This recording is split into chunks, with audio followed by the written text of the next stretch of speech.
Kamusta and welcome sa Grow in Christ. Ang topic natin ngayon ay para sa lahat ng magulang. Paano mag-aral ng Bible kasama ang ating mga anak? Hindi lang sa church natututunan ang salita ng Diyos. Dapat nagsisimula ito sa bahay. Ready ka na? Tara, simulan na natin. Una, huwag gawing komplikado. Ang mga bata ay natututo kapag masaya at simple ang paliwanag.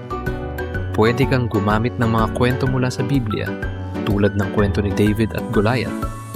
Gumamit ng picture books o mag-drawing habang nagkukwento. Tandaan, mas naa-appreciate nila kapag visual at engaging.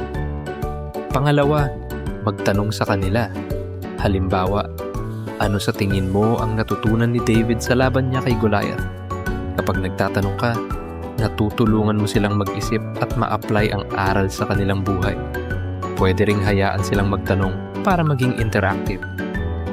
Pangatlo, laging tapusin sa panalangin, kahit maikli lang. Halimbawa, Lord, tulungan mo kaming maging matapang tulad ni David. Sa ganitong paraan, natututunan nilang makipag-usap sa Diyos at maging natural ito sa kanila. Pang-apat, turuan silang mag-memorize ng maikling talata. Pwede mo ring kantahin para mas madaling matandaan. Halimbawa, The Lord is my shepherd. Kapag may kanta, mas na-e-enjoy nila at mas tatatak sa isip nila. Panglima, gawin itong habit. Hindi kailangan mahaba araw-araw. Kahit 5-10 minutes lang basta consistent. Mas mahalaga ang regular na pag-aaral kaysa isang beses lang sa isang buwan. Salamat sa pakikinig.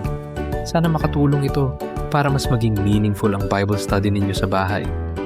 Huwag mong kalimutan mag-subscribe sa Grow in Christ para sa mas maraming tips.